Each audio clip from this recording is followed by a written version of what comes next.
when I just listened to the mainstream stuff, I loved Lady Gaga, Beyonce. I loved No Doubt, actually. No Doubt were my favourite band. But then since being in the band, I think I've listened to a lot more, I'd say bands, band music, whether it's like Kings of Leon or Queens of the Stone Age. I love Audio Slave. I think they're my favourite band at the moment. Right. But my taste has got heavier and heavier. So. It's getting heavier and heavier and heavier. Yeah, it's cool. Different tastes and stuff. Yeah. Yeah. Cool. So, band busy at the moment. You say playing Noel Gallagher's After Party. Yeah. Where's that happening? At the Birmingham Ballroom. Cool. Can anyone go? Yeah, I think so. I mean, you have to get a ticket. Yeah. From a band that's playing, so we've got tickets that we're selling, and you can get them on our website, which is just www.thiswickedtongue.com. Okay. Any chance of them coming up doing a live acoustics? Could you do a live acoustic I might try and put in a word. Yeah. We'll see. Yeah. Just around. Yeah. So you're busy with those as well at the moment. So you're a busy girl then, all over the place. Yeah. Do you play just Worcestershire, or do you go further afield? No, we play everywhere. I mean, we the last few months we tried not to play Worcester as much, actually, just to busy ourselves with playing further. Yeah. And we've been getting gigs, in Manchester, Liverpool, London, Reading, all those kind of places. So we're just trying to branch out a bit more and reach a few more people. Yeah. I mean, we do gig a lot, and we're going on tour in March. Yeah, where are you touring? So all over the place. Again, Lancaster, Manchester, Leeds. Yeah. Wales, just Cardiff. on your own, or oh no, just the band. Just the band. Yeah, the band and another band called A Poetic Yesterday. Right. Okay. We're doing like a kind of joint tour. Yeah. And just going around. So March is going to be busy for us. Got a pretty packed March. That's good. Yeah. Well, we talked about your first gig. What's the best gig you've done so far?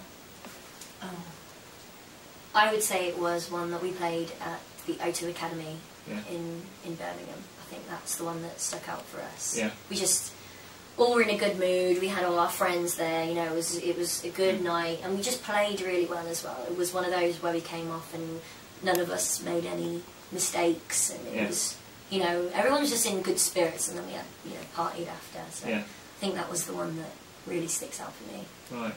If people do make mistakes, do you talk about it afterwards, or not? So say if I really fluffed up a note, I'd be like, oh, that's really annoying. I can't believe I did that. But then it's not like dwelt upon. No. We just kind of say, oh, that wasn't perfect for me, but it was still a good gig. And we're all really supportive of each other. I mean, most of the time we don't notice when someone else makes a mistake, so it's not really a big deal. Yeah. What about weird gigs? Any weird ones? Weird, strange ones? Yeah.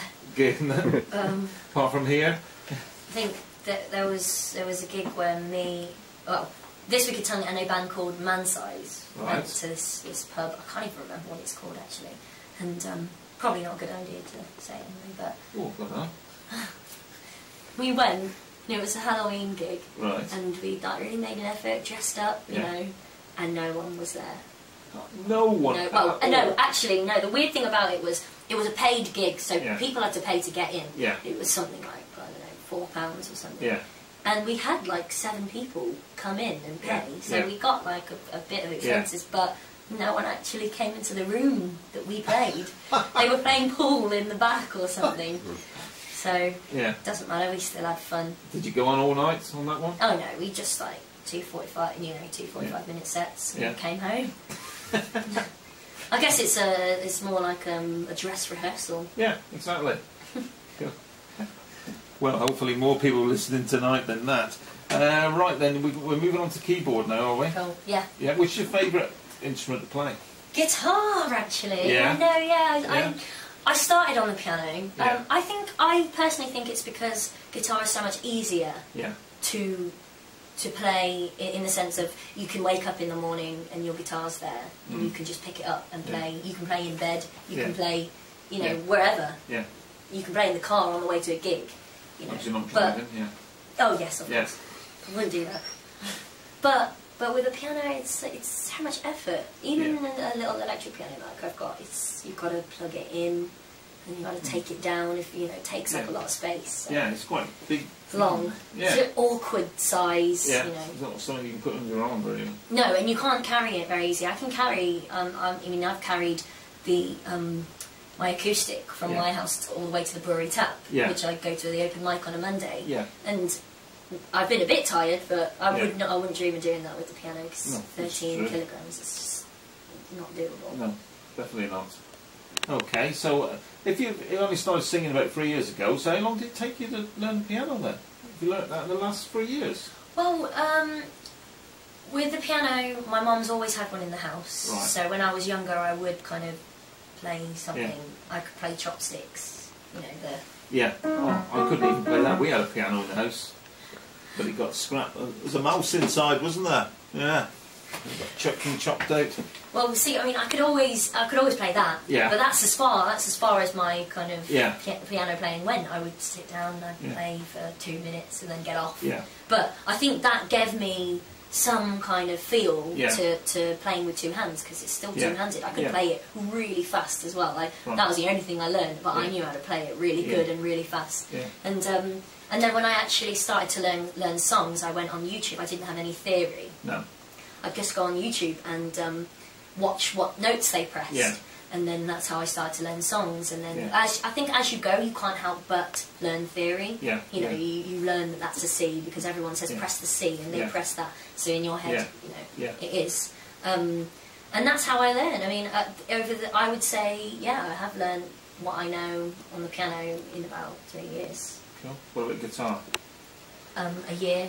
Well, straight. I'd love to play the guitar, but I keep saying, I ain't got time to do it, so maybe I will. No, well, your fingers hurt. It's more painful than piano. Oh, great. Maybe I want one. Any other instruments? No, that's Any instrument you'd like to play? When I was younger, I remember when I was about 9 years old, and my dad used to work away a lot. Yeah. I hardly saw my dad, and I think he felt guilty, so he said, I'll buy you anything you want. And he said, there is nothing I won't buy you. And he probably knew I wouldn't pick something totally ridiculous. And I said a violin, and I don't know why I picked a violin, because I never touched it. I don't know where that violin is now. And I don't actually. I would have much rather something else thinking about if I could have chosen anything. Well, okay. Might be in the loft somewhere. Yeah, it could be worth a bit. Yeah, maybe. Stradivarius. Right, what song are we going to do now then? Okay, I'll do another one of mine again. They're all originals tonight. It's called 12 Questions.